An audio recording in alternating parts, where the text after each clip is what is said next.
wabarakatuh. Perkenalkan, saya Versti Kristiana dari SMA Global Islamic School 2 Serpong.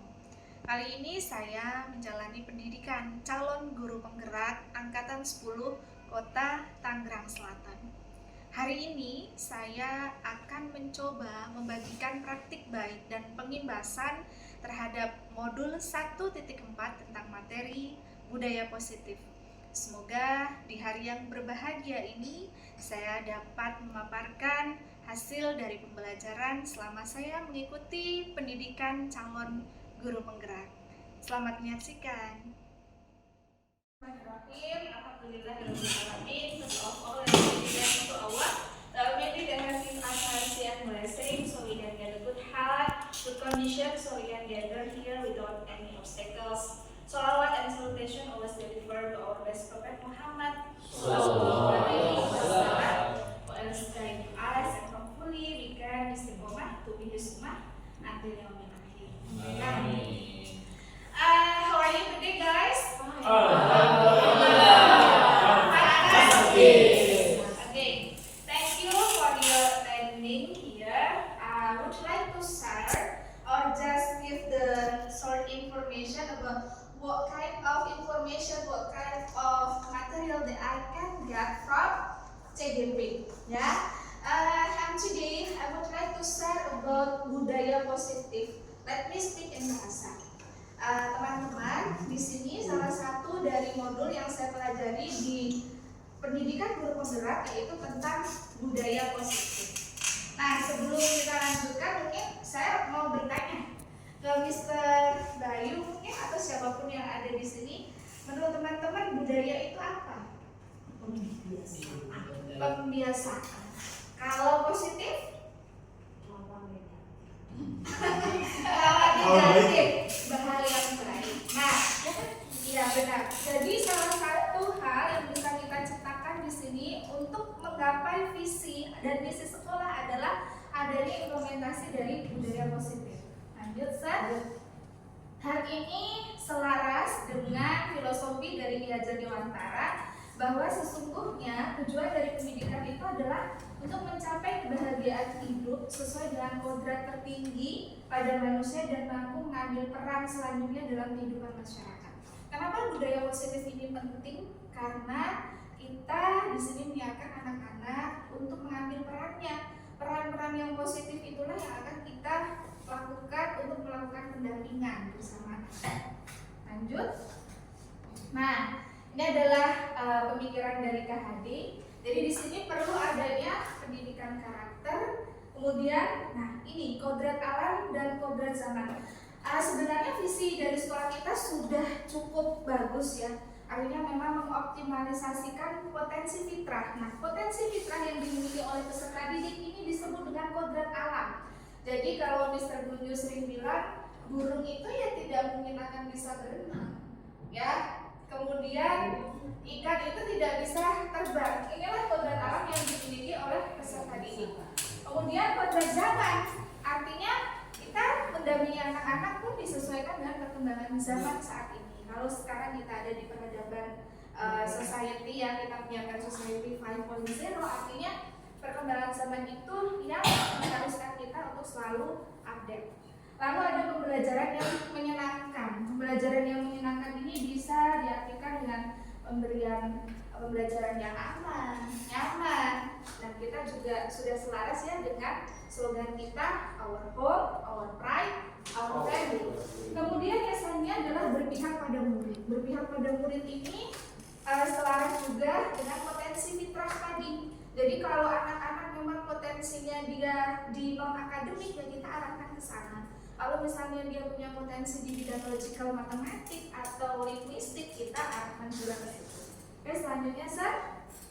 Nah, ini juga sama ya, kita jadi kalau di dalam pembelajaran di filosofi KHD itu, kita itu diibaratkan sebagai petani.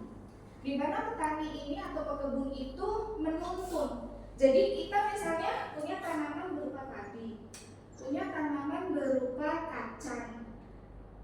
Kacang itu akan menghasilkan apa, Mr. Bayu? Kacang. juga padi juga akan menghasilkan panen berupa padi. Mangga pun seperti itu. Tugas kita adalah memupuk. Bagaimana kita bisa menghasilkan padi yang unggul, mangga yang unggul, kacang yang unggul. Nah, proses pemupukan itu, penyiraman, perawatan, itulah yang harus kita lakukan sebagai seorang guru. Seperti itu. Lanjut.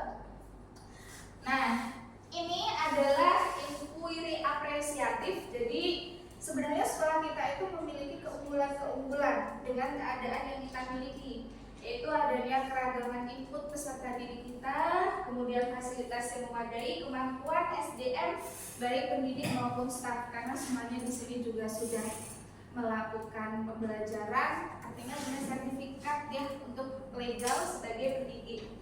Lanjut, Sir. Lanjut, Mister. Ini adalah kemarin visi saya. Nah, di dalam budaya positif ini kita akan belajar ini, disiplin positif, teori kontrol, teori motivasi, hukuman dan penghargaan. Ini yang sering fenomenal ya, antara hukuman dan penghargaan, posisi kontrol guru, kebutuhan dasar manusia, keyakinan kelas, dan segitiga restitusi. Jadi pada akhirnya bukan sebenarnya kita diharapkan untuk bisa menerapkan segitiga restitusi. Lanjut, Mister. Nah, itu tadi ya, disiplin positif atau budaya positif. Ini adalah unsur utama dalam terwujudnya budaya positif yang kita cita-citakan. Jadi di sini ada peran guru tadi dalam membersamai, mengontrol, menumbuhkan budaya tersebut. Oke, lanjut bisa. Nah, teman-teman, jadi menurut Dr. William Glasser ini, teori kontrol yang kita posisikan sebagai seorang guru itu sebenarnya ada 5, yaitu 1, lanjut bisa tunjuk. Di sini kita bisa memposisikan teori kontrol itu guru sebagai 1 ya, pemberi hukuman. Contohnya seperti apa? Guru yang selalu memberikan hukuman kepada anak-anak. Mr. Bayu bisa contohkan? Ya, mungkin ketika siswa saya datang telat, nah itu ada tugasnya mungkin konsekuensi diberikan atas ketelatannya. Setelah kita tanyakan kenapa. Ya, itu yang pertama. Kemudian yang kedua adalah guru yang memberikan rasa bersalah kepada siswanya. Jadi pemberi rasa bersalah. Pemberi rasa bersalah itu misalkan, bisa ada yang bisa mencontohkan? Misalkan kita nasihatin berupa siswa yang salah, itu bersinggungan dengan empati kita ya. Misalnya seperti, kamu kenapa nggak ngerjain, nanti saya misalnya dikasih teguran sama direksi, sama kepala sekolah. Jadi kita seolah-olah memberikan stimulus bahwa anak itu tuh salah kalau nggak melakukan itu, bukan karena kesadaran tetapi lebih berempati. Ya nggak, kasihan Mr. Surya nih kalau misalnya nanti ada teguran dari istrinya.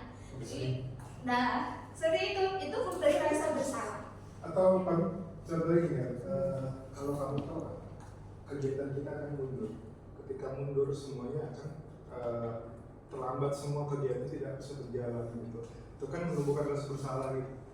Dan ini akan menyebabkan efek domino yang panjang. Ya. Jadi sebenarnya gitu. Jadi di sini ada kita memainkan perasaan ya untuk memberikan saya salah gitu.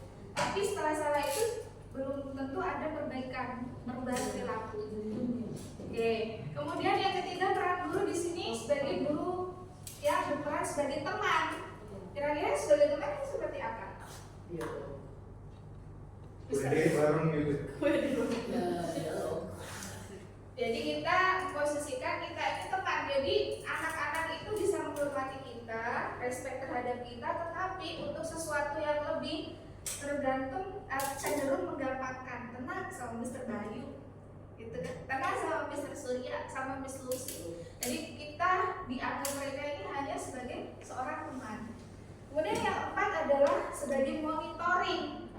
Nah, kalau monitoring itu biasanya lebih cenderung ke kita mengingatkan, besok kamu jangan terlambat ya, besok ada ulangan, besok ada upacara. Itu yang sebagai teman. Kemudian yang kelima sebagai manajer. Kalau sebagai manajer di sini, misalkan kita diberikan untuk melakukan salah satu tadi segitiga restitusi. Jadi di dalam segitiga restitusi itu, misal nih, si Ijel terlambat. Nah, kita nggak boleh tuh langsung kamu terlambat ya, bla bla bla bla gitu. Tapi kita lebih menggali. Yang pertama langkah-langkahnya adalah kita menstabilkan identitasnya terlebih dahulu. Nah, kenapa kamu terlambat hari ini? Seperti itu. Kita menanyakan hal itu terlebih dahulu. Di sini menstabilkan identitas. Kemudian yang kedua adalah memvalidasi kebutuhan. Kebutuhan yang seperti apa? Kita biarkan mereka untuk memberikan informasi, tapi dengan stimulus yang kita berikan. Baik, seperti kemarin yang Mr. Ijel maju ke depan. Tapi kita berikan apresiasi, wah cuma Ijel nih yang berani maju ke depan, padahal yang lainnya semua di belakang. Mereka tidak berani untuk maju ke depan. Nah, kita berikan apresiasi bahwa iya mereka salah, tetapi kita memberikan apresiasi. Seharusnya tuh yang kesalahan ini itu bukan sesuatu hal yang fatal, tetapi kamu masih bisa perbaiki loh. Jadi nggak langsung menyudutkan anaknya, tapi kita memberikan apresiasi, memvalidasi kebutuhan. Nah, kita bisa menanyakan, Ijel kenapa tadi berbicara di belakang? Nah, itu akan muncul tuh motifnya. Saya tadi diganggu Mister sama ini. Saya lagi ingin senang-senang Miss. Nah, itu akan muncul. Kebutuhan apa sih yang akan dia penuhi untuk hari ini? Nah, baru yang ketiga di sini adalah membuat keyakinan kelas. Keyakinan kelas ini sebenarnya sama seperti tata tertib, tapi kita membuat mereka itu seolah-olah, misalnya di jalan kemarin ya, kamu tahu apa yang tadi kamu lakukan? Ya Mister, saya tadi berbicara. Kira-kira dengan hal yang kamu lakukan tadi, ada nggak norma atau etika yang telah kamu lakukan dan belum sesuai? Dia akan berpikir seolah-olah dia akan menyadari, ya Mister tidak harus menghargai orang lain ketika ada orang yang berbicara. Nah, setelah itu kamu bisa melakukan hal ini selanjutnya. Iya Mister, saya bisa. Kapan saya bisa melihat perubahan perilaku itu? Seperti itu. Nah, itulah yang diharapkan dengan adanya posisi kontrol tadi ya teman-teman. Nah, diharapkan kalau kita sebagai pendidik yang bisa membersamai itu, posisi kontrol yang diambil adalah posisi kontrol sebagai seorang manajer. Jadi pemberi hukuman itu sudah tidak relevan kalau kita implementasikan dengan sosiokultural yang ada saat ini. Kemudian yang kedua, dengan memberi rasa bersalah, misalnya kita bentak, lalu kamu nggak kasihan ya sama teman-temanmu yang lain dapat konsekuensi ini semuanya. Efek jera yang diberikan itu bisa panjang dampaknya secara psikologis bagi dia. Itu yang juga belum mungkin kita perhatikan di sini. Kemudian yang ketiga, sebagai seorang teman, ada kalanya ketika kita berposisi sebagai seorang teman pada anak didik kita, justru mereka akan bisa menggampangkan pada kita. Kenapa? Mister Surya pasti baik kok, bisa diajak kompromi seperti itu. Mister Entis juga bisa. Nah, itu juga kurang tepat. Yang keempat tadi sebagai monitoring. Monitoring ini fungsinya hanya mengingatkan, memberikan arahan, tetapi belum bisa memberikan solusi perubahan tingkah apa, perubahan perilaku apa yang bisa muncul dari peserta didik itu sendiri. Nah, posisi manajer inilah yang akhirnya itu bisa kita implementasikan untuk membangun budaya positif melalui segitiga restitusi. Lanjut, Mister. Nah, segitiga restitusi ini yang tadi Mister. Nah, ini langkah-langkahnya. Slide sebelumnya, Mister. Lagi, Mister Resmi. Next. Nah, lagi, Mister. Lagi. Nah, ini menstabilkan identitas. Jadi kita tanya dulu ke anaknya berupa konfirmasi ya, memvalidasi tindakan atau kebutuhan itu memberikan apresiasi. Nah, pada dasarnya kebutuhan manusia ini dikategorisasikan menjadi 5. Mister Buju bisa yang kebutuhan manusia, kebutuhan dasar manusia. Nah, kebutuhan untuk bertahan hidup atau survival. Mungkin ketika misalkan si Ijal itu tidak membersamai teman-temannya seperti itu, dia bisa dianggap dikucilkan. Jadi dia tidak bisa bertahan di dalam circle-nya itu.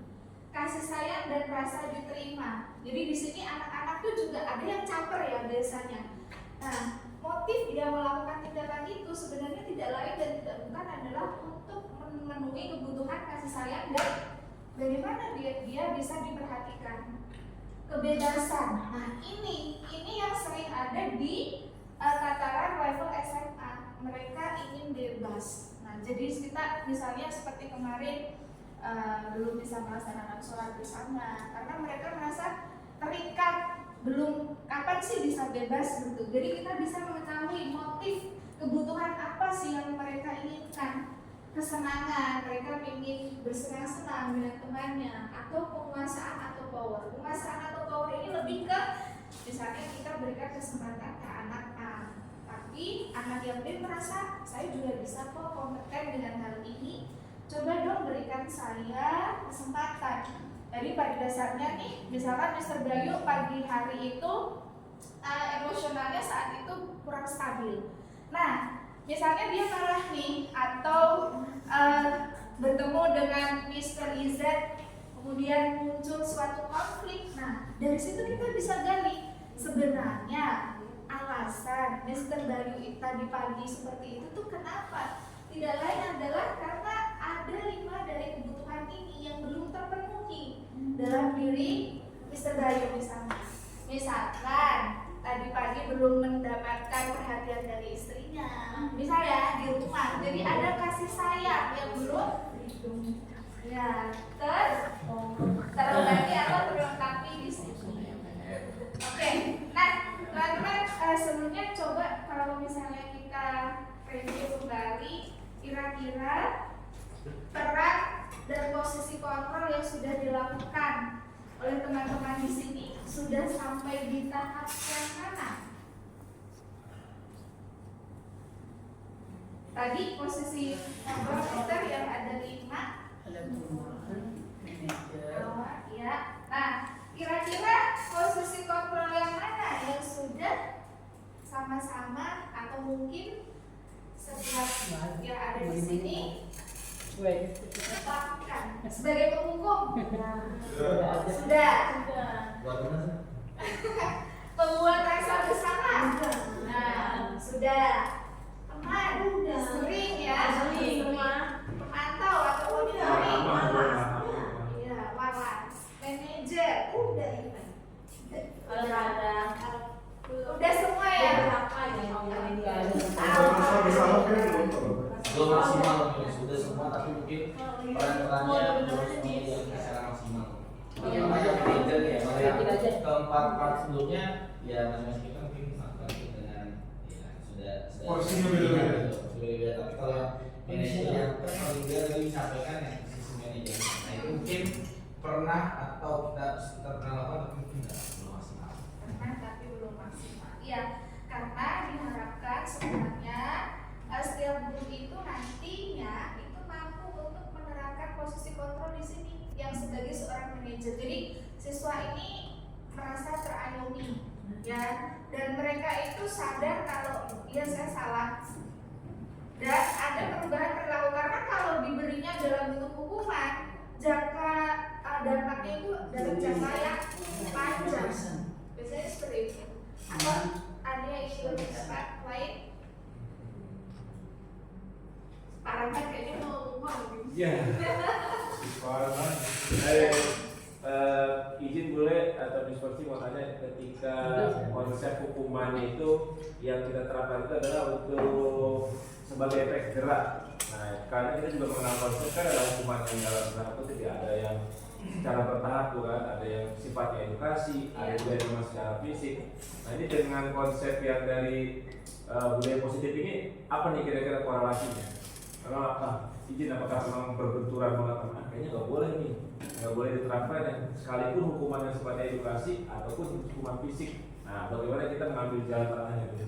Iya, jadi sebenarnya Pak, dalam implementasi sebenarnya memang pasti semua ini akan ditemukan. Nah, seiring dengan berjalannya waktu yang awalnya dari pemberi hukuman, terus membuat rasa bersalah teman dan pemantau, ini pada akhirnya semuanya itu akan menuju ke sini. Bukan itu salah ya, bukan itu salah, tapi terkadang memang kita memerlukan hal yang dimana harus diberi hukuman, tetapi kita melihat konteksnya yang seperti apa. Karena berdasarkan research memang ketika anak itu langsung diberikan hukuman tanpa kita tahu tadi menganalisis stabilitas identitas, terus tadi ya validasi kebutuhan, kemudian adanya keyakinan kelas, itu terkadang misalkan maaf ya seperti Fayat kemarin dikasih hukuman, dia kan nggak pakai kemarin kenapa Pak? 2 kali sebetulnya, karena yang pertama tidak ikut morning briefing alasannya karena tidur, nah yang kedua karena celana. Nah, jadi ada 2 bentuk tata tertib ya, keyakinan yang dia itu belum sesuai. Yang pertama pemakaian atribut dan yang kedua adalah kedisiplinan. Nah, yang kita sorot di sini ketika kita memberi hukuman dengan dia lari, apakah hukuman yang diberikan ke Fayat ini sesuai dengan apa yang dia lakukan, misalnya di morning briefing? Apakah konsekuensi dia untuk tidak mengikuti morning briefing itu dapat diselesaikan dengan dia harus lari seperti itu? Nah itu yang pertama. Apakah dengan dia lari itu bisa menyelesaikan pakaian yang dia pakai saat itu? Kan enggak. Jadi kita mencari cara yang tepat. Oh kalau dia nggak bisa morning briefing berarti ada hal lain, dia nggak bisa bangun pagi misalnya. Bangun paginya ini mungkin karena dia tadi perlu diperhatikan oleh orang tuanya agar dia bisa lebih awal bangunnya. Sehingga kita mengeksplor kembali kebutuhan apa sih yang melatar belakangi si A ini berbuat seperti itu. Jadi diharapkan hukuman yang diberikan ini bisa bukan hukuman ya, tetapi konsekuensi kalau kita melihatnya saat ini itu dapat menyelesaikan persoalan yang relevan. Jadi kalau misalnya nih Pak Rahmat mungkin bisa di pelajaran BJOK saat itu materinya misalnya tentang atletik, si A ngobrol sendiri tuh saat itu. Tapi saat itu ketika misalkan dia ngobrol sendiri, Pak Rahmat memberikan konsekuensi. Nanti ya kamu saat istirahat gak boleh istirahat, tapi kamu lari.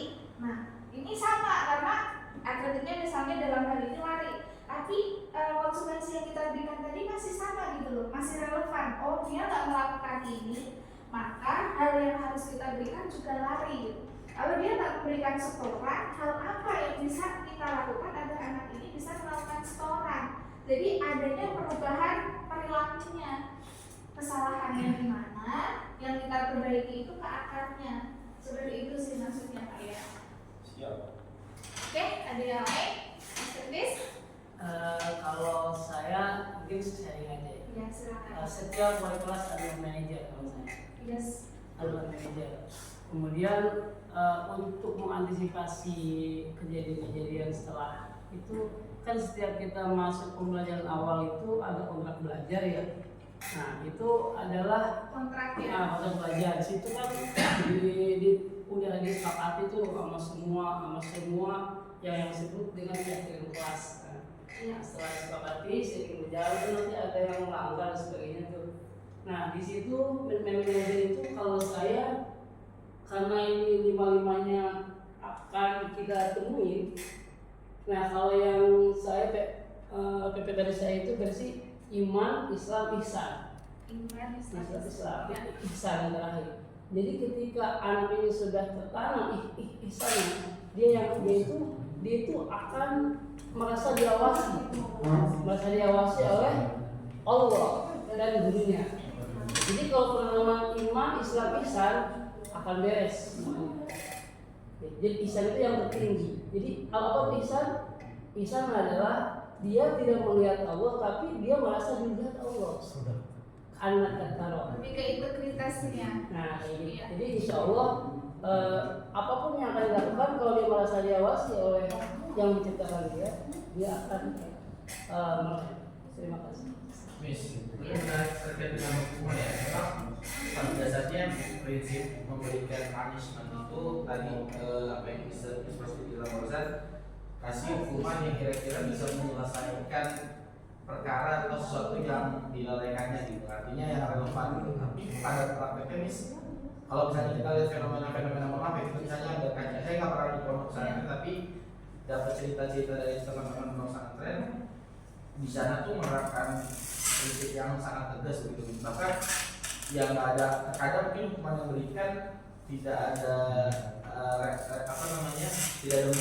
Jadi misalnya di pondok pesantren itu wajib ketika misalnya hari Arabic atau Arabic Day, mereka wajib ngomong kalau di luar Arabia gitu. Tapi ketika ada yang ketahuan menggunakan bahasa Indonesia sama bagian istilahnya siswaannya, mereka langsung dihukum, bisa jadi hukumannya botak. Yang notabene-nya kan nggak ada hubungannya tuh botak sama bahasa seperti itu.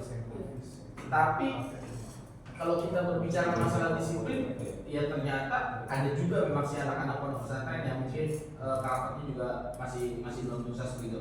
Tapi banyak sekali teman-teman dari pesantren yang dia punya kemandirian, tanggung jawab, justru setelah menapaki ya tadi berbagai macam sesuatu yang kita lihat secara jelas sepertinya nggak ada hubungannya.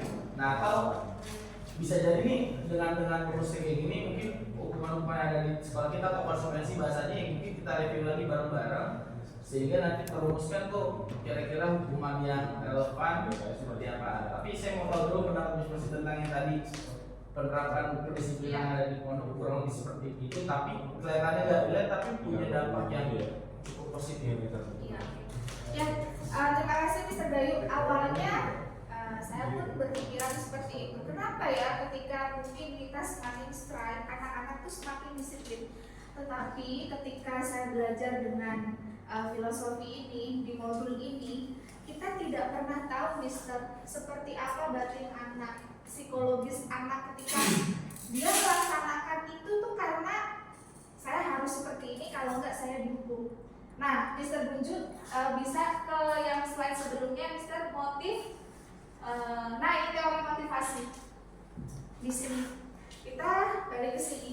Jadi ada 3 teori yang mendasari kenapa seseorang itu melakukan hal itu. Yang pertama adalah untuk menghindari ketidaknyamanan atau hukuman. Pasti kalau tadi yang Mr. Bayu sampaikan dengan di pondok itu misalkan harus seperti itu, kalau nggak dibotak ya itu nanti anak itu akan tertekan, saya harus seperti ini, kalau enggak saya dikasih hukuman. Nah, ini masuk ke teori yang pertama, motivasi yang pertama, dia melakukan seperti itu. Misalnya seperti contohnya, saya kalau nggak masuk jam 7 saya keliling lapangan, kalau saya nggak sholat saya sujud, seperti itu, makanya saya harus sholat. Nah, itu lebih baru kita membangun mereka ini pada teori motivasi yang pertama. Mereka menggugurkan itu hanya karena mereka takut akan hukuman. Kalau yang kedua, untuk mendapatkan imbalan atau penghargaan dari orang lain. Nih, teman-teman sering ya di kelas, besok yang ulangan dapat 100, saya kasih misalnya silver queen atau apa, hadiah lain, sehingga mereka berlomba-lomba tuh untuk bisa mendapatkan nilai 100. Yang kalau saya tanyakan, apakah hal ini cukup efektif? Efektif, misalnya pernah ya. Tapi ketika misalnya nggak memberikan penghargaan atau menjanjikan apapun, mereka masih bisa seperti itu? Ada yang masih bisa, ada yang enggak, karena kalau saya pernah mengutip dari dokter Aisyah Dahlan ya, bahwa setiap anak itu punya yang namanya 5 kayak komponen gitu yang mereka harus diisi. Jadi ada anak yang memang dia diisi pakai sentuhan pengertian, kasih sayang, ada rasa yang cinta. Dia rasa cinta. ada yang dengan bahas dengan Sertifikasi, yang berupa hadiah. Jadi ada beberapa anak yang memang kalau dikasih hadiah dia pasti semangat, tapi ada anak-anak yang kita kasih tahu kita harus pulang, dia lebih aware ke diri gitu. Jadi memang kalau misalkan kita guru itu saya juga pernah bertemu adalah guru adalah aktor terbaik katanya. Kenapa? Karena dia bisa mewujudkan perankan sesuai dengan perannya. Kalau misalkan guru itu lagi memang harus tegas, ya harus tegas. Ketika guru itu memang bisa jadi teman, ya jadi teman. Ketika suasana cair harus cair. Jadi memainkan peran seperti itu. Jadi memang ada saatnya kita kendor, ada saatnya kita ketat gitu. Ada saatnya kita memberikan reward, itu adalah untuk pencapaian reward ke anak, bahwa kita menghargai mereka. Karena kalau saya dengan kayak gitu kita juga menghargai mereka. Selain kita memberikan nilai karena emang effortnya dia untuk menyiapkan ulangannya, kita juga ada effort, oh nih loh kamu dapat hadiah. Mungkin dengan memberikan hadiah itu memang bahasa cinta dia itu terpenuhi dalam dirinya kayak gitu. Ya, ini terima kasih Miss Hania. Jadi seseorang individu melakukan sesuatu itu motifnya yang kedua adalah karena ingin mendapatkan hadiah. Jangan-jangan ketika tidak kita berikan hadiah, motivasinya menurun. Nah, ada juga yang relevan seperti tadi, enggak kok, biasa aja gitu, mau dan tidak diberikan ya dia tetap melaksanakan itu. Nah, yang diharapkan adalah yang poin ketiga. Jadi individu melakukan sesuatu itu, siswa kita itu menjadi orang yang mereka inginkan dan menghargai diri sendiri. Jadi istilahnya itu kalau tadi Mr. Entis menyampaikan ihsan ya Mr. ya, bahwa hubungan dirinya dengan Allah seperti kita melaksanakan sholat. Jadi tidak ada ketakutan karena orang lain, tapi merasa bahwa itu ya kebutuhan yang memang dia harus lakukan. Jadi tidak ada unsur paksaan. Nah, memang untuk menumbuhkan motivasi yang ketiga ini itu relatif dan cenderung sulit ya, tapi perlu kita biasakan. Tetapi saya setuju ya tadi dia Misani, berdasarkan research pun di dunia ini dari ketiga teori motivasi yang ada, yang mendominasi seseorang melakukan sesuatu itu adalah lebih ya persentasenya yang lebih besar adalah yang kedua. Karena mereka pengen diapresiasi, mereka pengen dihargai dan diberikan penghargaan. Itu. Nah, tetapi ya kita bisa melakukan hal ini sesuai dengan waktu dan kapannya. Tapi yang diharapkan mereka melakukan itu karena sejatinya dalam diri manusia itu pasti mereka ingin memberikan yang terbaik untuk dirinya sendiri. Seperti itu Mr. Dayu. Ada yang ingin ditanggapi, Mr.? Ya, menarik ya. Pertama-tama ini juga terkait dengan saya sering banget kayak berpikir kewajiban itu dilakukan orang lain atas kesadaran pribadi atau karena paksaan. Saya pernah dapat informasi juga dari sebuah kegiatan yang emang bisa jadi semuanya awalnya dipaksa. Kayak misalnya kita atau seorang yang tadinya mungkin nggak mau sekolah misalnya, awalnya mereka dipaksa tuh akhirnya harus sekolah gitu, tapi sambil berjalan dalam proses seperti itu mereka pada titik tertentu akan sampai satu kesadaran ternyata sekolah itu bukan satu hal yang harusnya dipaksakan, tapi sesuatu harusnya dijalani buat kepentingan dia pribadi. Akhirnya tadi part ketiganya harapannya dia sadar, tapi kayak misalnya menggunakan hijab nih. Iya. Menggunakan hijab bagi seorang soleha itu kewajiban kan, notabene kewajibannya. Mau nggak mau dia suka nggak suka bahasanya karena dia tahu itu satu kewajiban yang harus dilaksanakan. Pada prinsipnya awalnya mau dia terpaksa kayak atau enggak, yang jelas itu kewajiban seperti itu. Adapun nanti dia menggunakan hijab dengan kesadaran, itu kita berbicara waktu dan berbicara hubungan dia sama Tuhan yang berbicara kesadaran. Tapi menurut saya ya sesuatu harus dijalankan sesuai dengan penuh kadarnya dalam prosesnya seperti itu. Iya. Jadi tadi urutannya ya sebagai teman, sebagai pembuku, pemberi rasa bersalah, sebagai teman, monitoring dan manajer itu runtutannya. Nah, diharapkan ketika semuanya itu bisa diterapkan, akhirnya muncullah guru-guru yang bisa sebagai manajer untuk anak-anaknya. Tumbuhlah anak-anak yang ingin selalu menjadi diri mereka sendiri itu dengan baik, tetapi dari dasar dirinya sendiri, tapi bukan dari paksaan, bukan karena ketakutan, bukan karena penghargaan, tapi itu murni karena dari diri mereka, motivasi internal mereka. Seperti itu. Saya yakin teman-teman semuanya di sini pun sudah ada di posisi yang kelima ya, sebagai peran sebagai seorang manajer. Tapi dalam praktiknya memang terkadang masih bisa sebagai monitoring saja atau sebagai teman saja. Saya yakin semuanya itu pernah dilakukan. Oke, ada lagi yang ingin ditanggapi? Diskusi mungkin ini juga izin sharing ya. Kalau mungkin ini guru penggerak ada yang namanya kita budaya positif atau tadi soal manajer gitu ya. Iya. Tapi kalau di dunia olahraga pun sekarang sudah berkembang yang namanya coach edukator. Nah, jadi ini mungkin berkaitan ya nanti di dunia pendidikan. Jadi si pelatih pun tidak harus, apalagi untuk para usia grassroots, tidak menyalahkan apa yang dia salah passing dan lain sebagainya. Tapi ya tadi itu, karena kamu passing dengan ketinggian dalam, ada proses konfirmasi dulu gitu kan. Atau misalnya tapi tetap pada posisi yang kayaknya anaknya kurang pas nih, misalnya dia ada perilaku di situ, perilaku baiknya membuang sampah atau taruh sepatu sembarangan atau nilainya jelek, ada konsekuensi.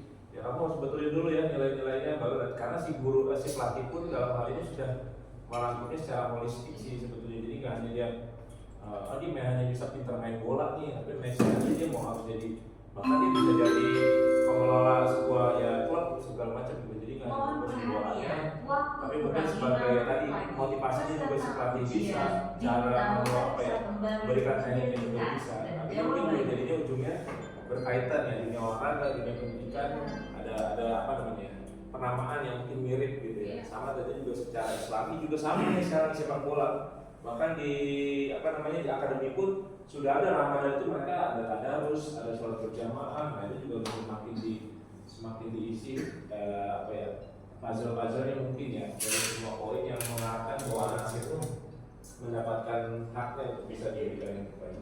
Iya, nanti relevan ya Pak ya sebenarnya. Oke, jadi pada dasarnya memang motivasi yang ketiga inilah yang diharapkan pada akhirnya untuk menggapai kesadaran, kecintaan pada dirinya sendiri, bahwa mereka itu mampu dan bisa tanpa harus adanya paksaan, hadiah, tapi secara naluriah mereka dibekali oleh Allah Subhanahu wa Ta'ala sebagai fitrah bahwa mereka itu ya pada hakikatnya adalah yang terbaik dari khalifah yang ada. Seperti itu. Ada lagi? Cukup? Oke.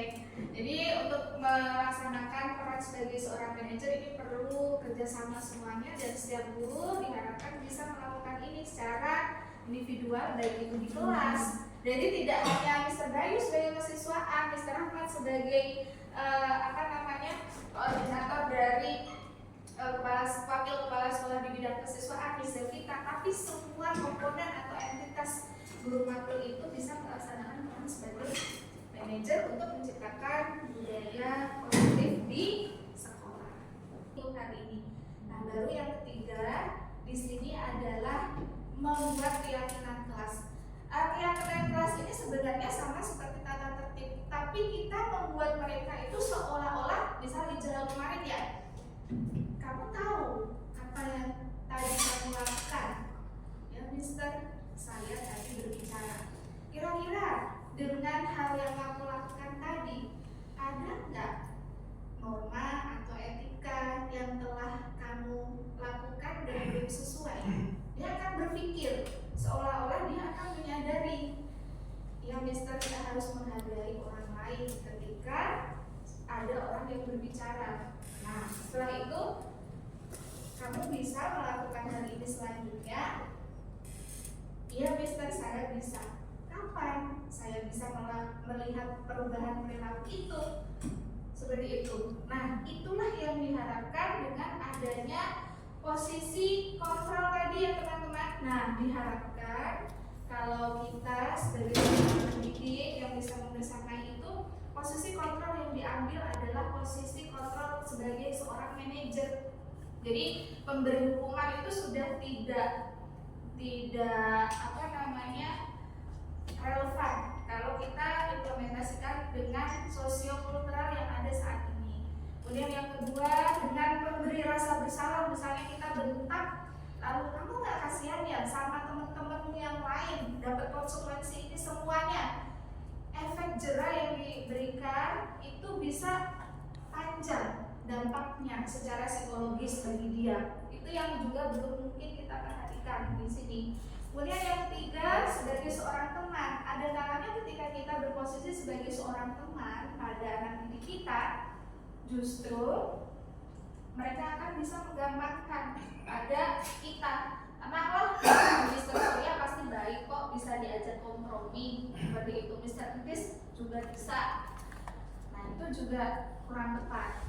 Yang keempat tadi sebagai monitoring. Monitoring ini fungsinya hanya mengingatkan, memberikan arahan, tetapi belum bisa memberikan solusi perubahan tingkah apa, perubahan perilaku apa yang bisa muncul dari peserta didik itu sendiri. Nah, posisi manajer inilah yang akhirnya itu bisa kita implementasikan untuk membangun budaya positif melalui segitiga restitusi.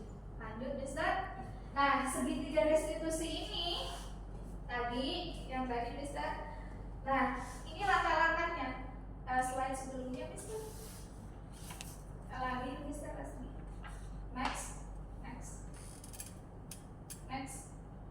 Nah, lagi, Mister. Lagi. Nah ini, menstabilkan identitas. Jadi kita tanya dulu ke anaknya, berupa konfirmasi ya. Memvalidasi tindakan atau kebutuhan itu memberikan apresiasi. Nah, pada dasarnya kebutuhan manusia ini dikategorisasikan menjadi 5. Mister Buju bisa yang kebutuhan manusia, kebutuhan dasar manusia. Nah, kebutuhan untuk bertahan hidup atau survival. Mungkin ketika misalkan si Ijel itu tidak membersamai teman-temannya seperti itu, dia bisa dianggap dikucilkan. Jadi dia tidak bisa bertahan di dalam circle-nya itu.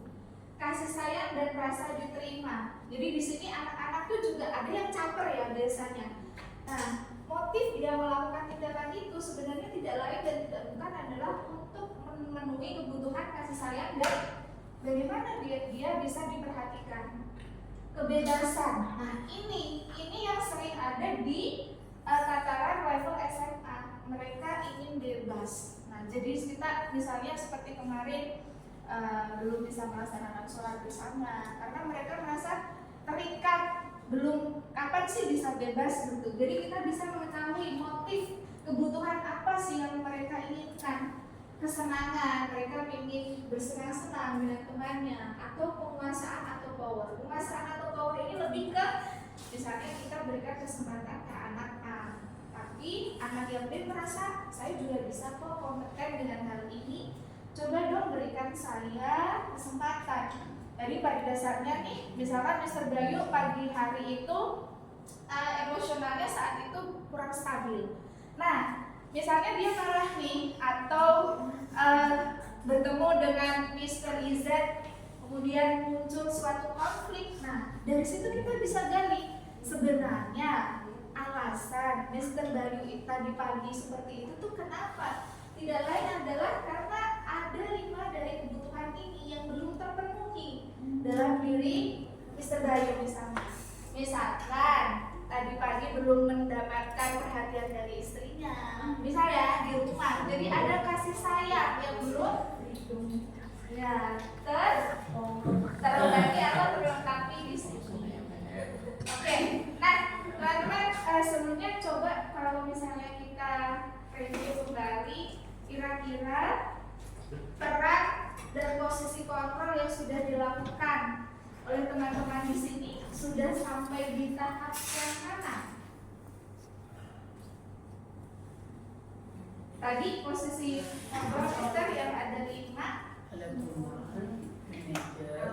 Ya. Nah, kira-kira posisi kontrol yang mana yang sudah sama-sama atau mungkin setiap yang ada di sini lakukan sebagai penghukum? Sudah. Buat mana sih? Pembuat rasa bersama. Nah, sudah. Teman, sering ya, pemantau atau monitoring. Iya, waras. Manajer, udah ini. Udah semua ya.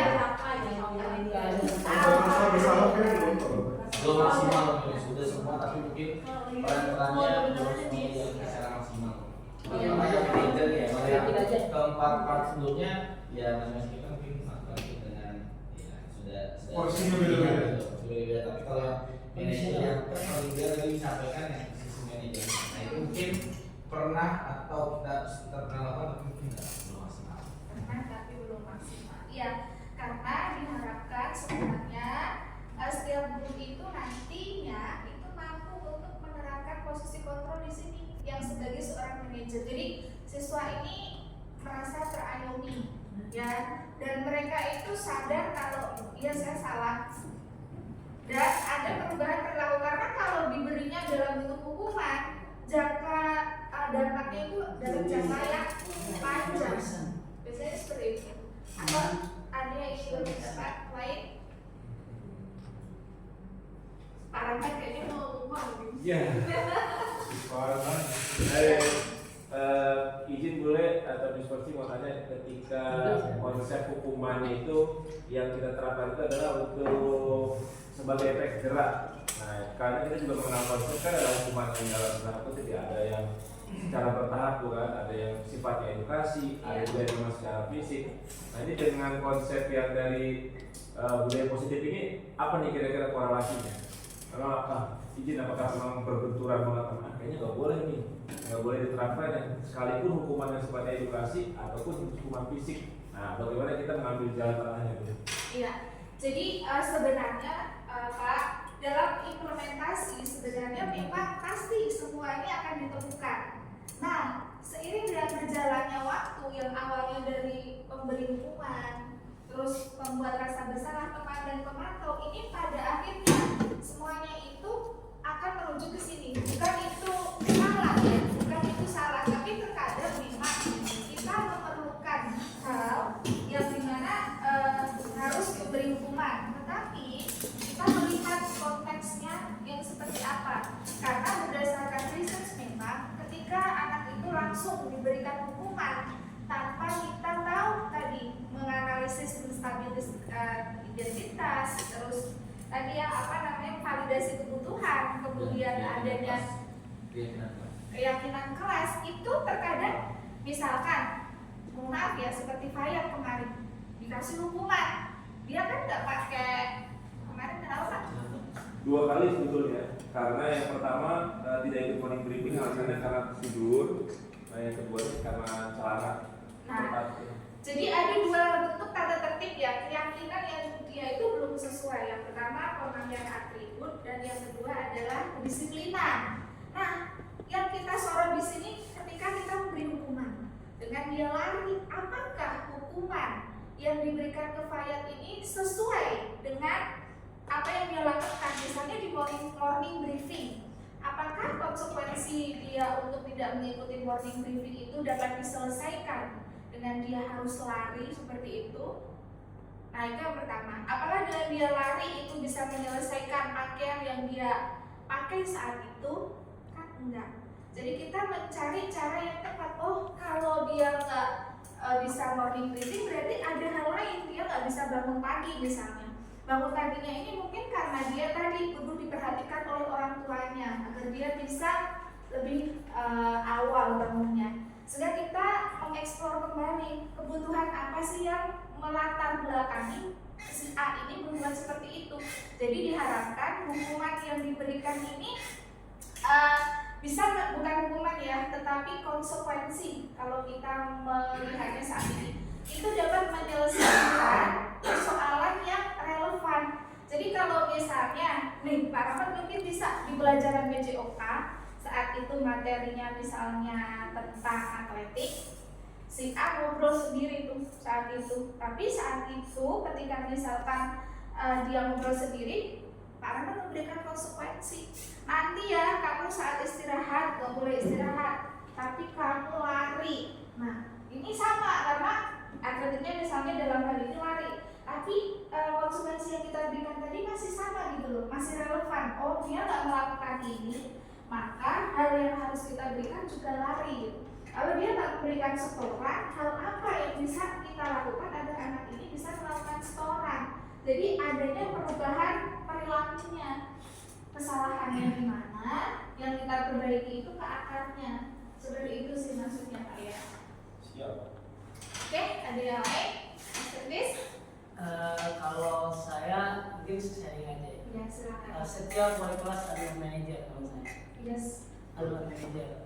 Kemudian untuk mengantisipasi kejadian-kejadian setelah itu kan setiap kita masuk pembelajaran awal itu ada kontrak belajar ya. Nah itu adalah Kontraknya. kontrak belajar. Di situ kan udah disepakati tuh sama semua yang disebut dengan catering kelas. Nah, setelah disepakati seiring berjalan itu nanti ada yang melanggar dan sebagainya tuh. Nah di situ manajer itu kalau saya karena ini lima-limanya akan kita temuin. Nah kalau yang saya PPT saya itu versi iman, Islam, ihsan. Iman, Islam, Islam. Ya. ihsan yang terakhir. Jadi ketika anak ini sudah tertanam ihsan, dia itu akan merasa diawasi oleh Allah dan gurunya. Jadi kalau penanaman iman, Islam, ihsan akan beres. Jadi ihsan itu yang tertinggi. Jadi apa ihsan? Ihsan adalah dia tidak melihat Allah, tapi dia merasa dilihat Allah. Anak kata Lebih ke integritasnya. Nah, Iya. jadi insya Allah apapun yang akan dilakukan kalau dia merasa diawasi oleh yang menciptakan dia akan melek. Terima kasih. Miss, ini menarik terkait dengan hukuman ya. Memang pada dasarnya prinsip memberikan punishment itu tadi apa yang bisa seperti bilang barusan, kasih hukuman yang kira-kira bisa menyelesaikan perkara atau sesuatu yang dilalaikannya gitu. Artinya yang relevan. Tapi pada prakteknya Miss, kalau misalnya kita lihat fenomena-fenomena maaf itu misalnya ada kaca, saya nggak pernah di pondok pesantren tapi dapat cerita-cerita dari teman-teman pondok pesantren di sana tuh menerapkan prinsip yang sangat tegas begitu. Bahkan yang nggak ada, terkadang mungkin hukuman yang diberikan tidak ada tidak ada hubungannya. Kayak misalnya di pondok pesantren itu wajib ketika misalnya hari Arabik atau Arabic Day mereka wajib ngomong kalau di luar Arabia gitu. Tapi ketika ada yang ketahuan menggunakan Indonesia sama bagian istilahnya siswaannya, mereka sudah dihukum bisa jadi hukumannya botak. Yang notabene-nya kan nggak ada hubungannya tuh botak sama bahasa seperti itu. Tapi kalau kita berbicara masalah disiplin, ya ternyata ada juga memang si anak-anak pondok pesantren yang mungkin karakternya juga masih belum sukses begitu. Tapi banyak sekali teman-teman dari pesantren yang dia punya kemandirian, tanggung jawab, justru setelah menapaki kita di berbagai macam sesuatu yang kita lihat secara lihat sepertinya nggak ada hubungannya gitu. Nah atau bisa jadi nih dengan rumus kayak gini mungkin hukuman-hukuman yang ada di sekolah kita atau konsekuensi bahasanya yang mungkin kita review lagi bareng-bareng sehingga nanti terumuskan tuh kira-kira hukuman yang relevan seperti apa. Tapi saya mau tahu dulu pendapat Miss tentang yang tadi penerapan kedisiplinan yang ada di pondok kurang lebih seperti itu, tapi kelihatannya nggak dilihat tapi punya dampak yang cukup positif. Iya. Ya, terima kasih Mr. Bayu. Awalnya saya pun berpikiran seperti itu. Kenapa ya ketika mungkin kita semakin strike, anak-anak tuh semakin disiplin. Tetapi ketika saya belajar dengan filosofi ini di modul ini, kita tidak pernah tahu Mister seperti apa batin anak, psikologis anak ketika dia melaksanakan itu tuh karena saya harus seperti ini, kalau enggak saya dihukum. Nah, Mister Bunjut bisa ke yang slide sebelumnya, Mister, motif. Nah, ini teori motivasi. Di sini kita balik ke sini. Jadi ada 3 teori yang mendasari kenapa seseorang itu melakukan hal itu. Yang pertama adalah untuk menghindari ketidaknyamanan atau hukuman. Pasti kalau tadi yang Mr. Bayu sampaikan dengan di pondok itu misalkan harus seperti itu, kalau nggak dibotak ya itu nanti anak itu akan tertekan, saya harus seperti ini, kalau enggak saya dikasih hukuman. Nah, ini masuk ke teori yang pertama, motivasi yang pertama, dia melakukan seperti itu. Misalnya seperti contohnya, saya kalau nggak masuk jam 7 saya keliling lapangan, kalau saya nggak sholat saya sujud, seperti itu, makanya saya harus sholat. Nah, itu lebih baru kita membangun mereka ini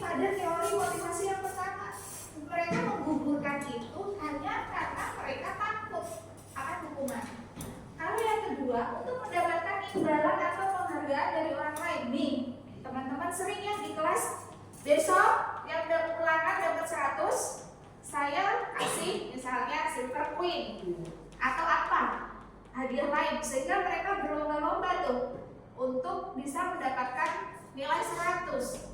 Yang mau saya tanyakan, apakah hal ini cukup efektif? Efektif, misalnya pernah ya? Tapi ketika Miss Hani misalnya memberikan penghargaan atau menjanjikan apapun, mereka masih bisa seperti itu? Ada yang masih bisa, ada yang enggak, karena kalau saya pernah mengutip dari dokter Aisyah Dahlan bahwa setiap anak itu punya yang namanya 5 kayak komponen gitu yang mereka harus diisi. Jadi ada anak yang memang dia diisi pakai sentuhan pengertian, kasih sayang, ada Bahasa yang cinta. dia bahasa cinta, ada yang dengan bahasa dengan Sertifikasi. ada yang berupa hadiah. Jadi ada beberapa anak yang memang kalau dikasih hadiah dia pasti semangat, tapi ada anak-anak yang kita kasih tahu kita harus ulangan dia lebih aware ke diri gitu. Jadi memang kalau misalkan kita guru itu saya juga pernah bertugas adalah guru adalah aktor terbaik katanya. Kenapa? Karena dia bisa mewujudkan perankan sesuai dengan perannya. Kalau misalkan guru itu lagi memang harus tegas, ya harus tegas. Ketika guru itu memang bisa jadi teman, ya jadi teman. Ketika suasana acara harus cair, jadi memainkan peran seperti itu. Jadi memang ada saatnya kita kendor, ada saatnya kita ketat gitu. Ada saatnya kita memberikan reward, itu adalah untuk pencapaian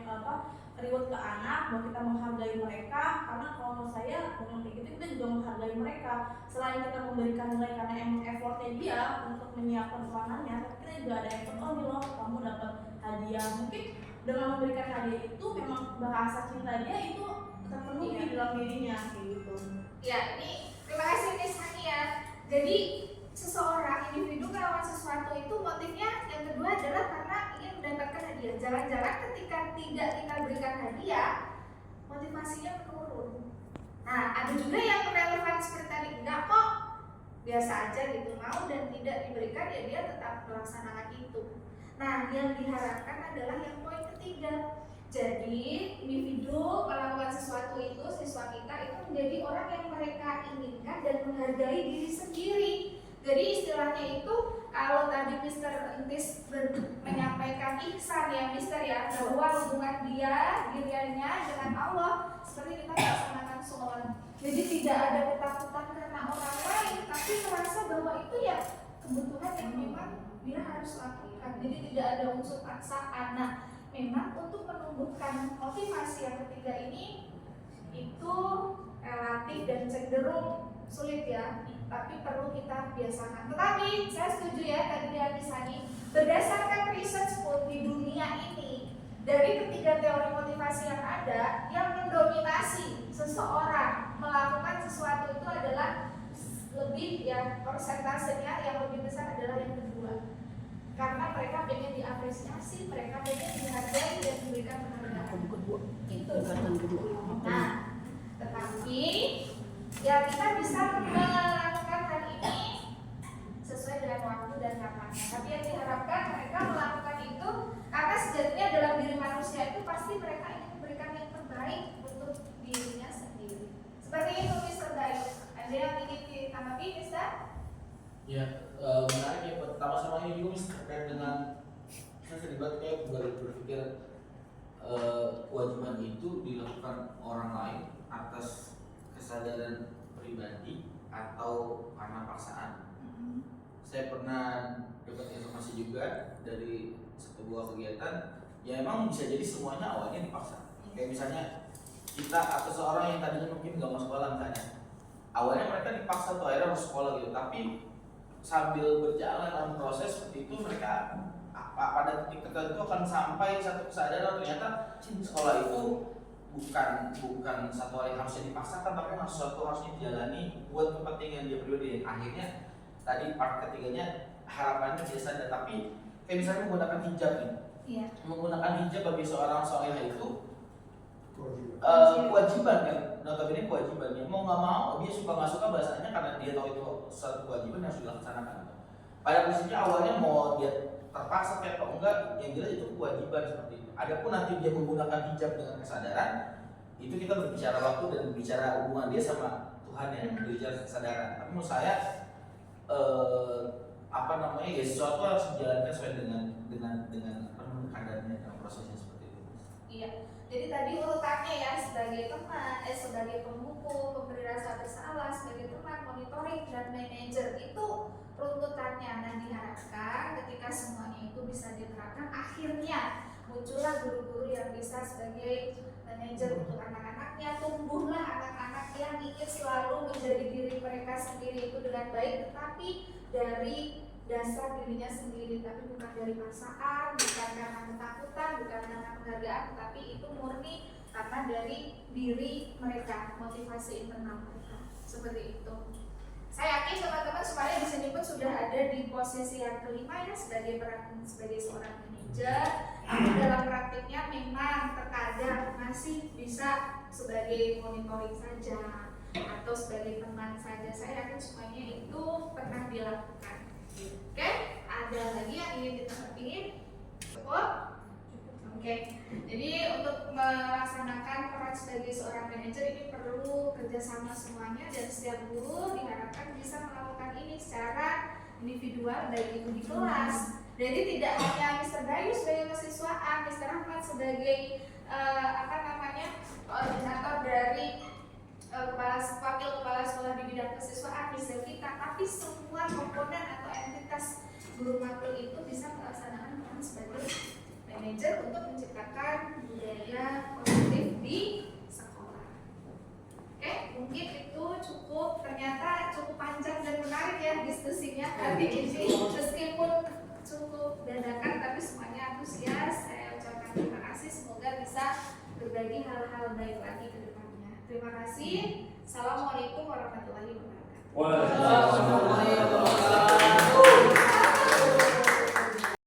Baik, assalamualaikum warahmatullahi wabarakatuh. Perkenalkan, nama saya Mr. Ahmad. Saya sebagai wakil bidang kesiswaan. Kesan pesan saya setelah mengikuti aplikasi yang sudah disampaikan oleh rekan kami, yaitu Miss Firsti, tentang budaya positif yang ada di sekolah. Menurut kami sangat menarik sekali apa yang disampaikan, karena selain kami perlu refresh materi yang sudah disampaikan, terutama tentang materi guru penggerak yang ada sudah disampaikan oleh Kemendikbud, yang sudah disampaikan oleh rekan kami, tentunya berkorelasi dengan kegiatan kami, yaitu seperti apa yang akan kami terapkan tentang hukuman, konsep hukuman ataupun konsep pertemanan dengan siswa, dan juga ada konsep-konsep lain yang tentunya berkorelasi dengan kegiatan kami, seperti all package atau tadi yang disebutkan tentang guru atau peran guru sebagai manajer, yang tentunya tidak hanya sebagai penghukum, tidak hanya memberi peran terhadap siswa itu terhadap bersalah, tetapi siswa itu juga perlu kita juga bisa bertindak sebagai teman, juga bisa sebagai monitoring, dan yang paling top levelnya yaitu guru bisa berperan sebagai manajer. Demikian, terima kasih. Assalamualaikum warahmatullahi wabarakatuh. Bismillahirrahmanirrahim. Perkenalkan, saya Bayu Eka Pratikto dari SMA GIS 2. Alhamdulillah hari ini kita mendapat satu buah materi dari Miss Firsti Ristiana selaku calon guru penggerak terkait dengan satu tema yang menarik, yaitu budaya positif. Dari beberapa paparan tadi dapat diambil beberapa kesimpulan atau pembelajaran. Yang pertama, bahwasanya seseorang, dalam hal ini peserta didik atau guru atau siapapun lah, dalam hal ketika mereka melakukan sesuatu pasti dilandaskan karena beberapa hal. Yang pertama, terpenuhinya kebutuhan-kebutuhan dasar. Seperti seseorang itu ketika melakukan sesuatu, pada dasarnya dia melakukan sesuatu itu karena ada beberapa faktor. Misalnya seperti kebutuhan dia terhadap satu hal tentang apa. Misalnya kayak seseorang itu butuh perhatian, butuh kasih sayang, butuh suatu sebuah ambisi yang harus dilakukan, sehingga dia melakukan beberapa kegiatan seperti itu. Dan hal itu melandasi para peserta didik kita dalam melakukan aksi-aksi mereka, baik di pembelajaran ataupun di luar pembelajaran. Nah, dalam hal kaitan terhadap yang disampaikan, ada beberapa faktor yang menarik. Kita sebagai guru memiliki peran yang cukup signifikan dalam hal ini membentuk karakter para peserta didik seperti itu. Bahwasanya ketika kita menginginkan kebaikan dalam peserta didik yang kita ajarkan seperti itu, maka guru sesuai dengan namanya di Gugu dan Tiru harus juga punya cerminan terhadap itu. Ketika seorang murid melakukan misalnya katakan sebuah kesalahan, disitulah peran guru untuk tidak langsung memberikan dan menjudge si murid itu salah, tapi kita harus dalami terlebih dahulu, kita harus tanyakan, kita harus kembalikan stabilitas dia, kita harus coba gali lebih lanjut kenapa dia melakukan satu buah kekeliruan ataupun kealfaan seperti itu. Kemudian kita berikan penguatan serta kita apresiasi hal yang harus kita apresiasi. Ketika misalnya seorang kita tanya dan dia jujur telah melakukan sebuah kesalahan, maka kesalahannya tetap kita coba gali yang melatar belakangi, tapi kejujurannya harus tetap kita apresiasi seperti itu. Dan kemudian kita kuatkan lagi mereka dengan aturan-aturan main yang memang sudah ada di sekolah. Dan kembali ke tadi posisi guru di Gugu dan ditiru, ketika kita posisi guru itu harus memiliki kita menginginkan seorang peserta didik itu memiliki banyak kebaikan, pun kita sebagai guru harus memiliki banyak kebaikan seperti itu. Guru harus menjadi uswah, guru harus menjadi suri tauladan. Jadi tadi juga disampaikan hal yang menarik bahwasanya seorang guru itu bisa saja mereka yang punya karakter langsung memberi hukuman, menjustifikasi, atau posisi guru yang memberikan rasa bersalah kepada peserta didik ketika dia melakukan satu buah konsekuensi. Kemudian guru juga terkadang bisa ada di posisi menjadi teman, walaupun dalam tanda kutip untuk hal yang ini ketika itu tidak dimaknai dengan maksimal oleh para guru, maka ini bisa menjadi kekurangan justru ketika guru mungkin dianggap terlalu nyaman sehingga si murid bisa melakukan apa saja gitu. Harusnya itu seorang guru yang baik bisa memanage performanya untuk terkadang bisa menjadi teman yang sangat dekat kepada para peserta didik, tapi di sisi lain juga guru harus memiliki ketegasan yang signifikan. Dan komponen terakhir yang tadi kami pelajari bahwasanya seorang guru yang baik adalah guru yang harus punya sifat manajerial, artinya dia mengatur dan memposisikan dirinya tadi kapan dia harus berlaku tegas, kapan dia harus berlaku dekat, dan guru juga harus melihat situasi dan kondisi tertentu. Dalam hal ini kalau kita misalnya kaitkan dengan asas atau dasar-dasar yang ada di agama kita seperti itu, bahwasanya ketika dia melakukan sebuah kewajiban, seseorang itu harusnya dilandasi dengan kesadaran seperti itu. Jadi bukan melakukannya karena dia takut akan dosa, juga bukan melakukannya karena pengen mendapatkan reward atau pahala seperti itu. Tapi yang terbaik adalah seseorang tahu ketika dia melakukan kebaikan itu sebagai bentuk penghambaannya kepada Allah Subhanahu wa taala. Sebagaimana yang Allah firmankan, wa ma khalaqtul jinna wal insa illa liya'budun. Jadi ketaatan yang kita lakukan sebagai seorang hamba itu lahir dan berangkat dari rasa kita sebagai hamba yang punya tugas menghamba kepada Allah Subhanahu wa taala. Kewajiban yang kita lakukan bukan karena kita takut akan neraka, bukan juga kita ingin mengharapkan surga, tapi lebih kepada kita merasa menjadi hamba Allah Subhanahu wa taala. Jadi kalau di asas itu ada kriteria iman, kriteria Islam, dan ada ihsan ketiga, integritas kita sebagai seorang muslim. Bagaimana seorang muslim itu dapat beribadah kepada Allah seolah-olah dia bisa melihat Allah. Ketika dia tidak bisa, maka dia punya keyakinan dia tidak bisa melihat Allah, tapi dia punya keyakinan Allah pasti melihat dia seperti itu. Ketika seorang peserta didik, guru atau siapapun kita sebagai seorang muslim punya tingkatan ihsan yang maksimal, maka insya Allah pribadi kita akan menjadi pribadi yang lebih baik daripada sebelumnya. Mungkin itu feedback yang kami bisa berikan. Luar biasa pencerahan yang diberikan bisa menjadikan input bagi kita untuk bagaimana kita menyusun konsep reward atau punishment yang ada di sekolah kita. Terima kasih, itu saja. Assalamualaikum warahmatullahi wabarakatuh.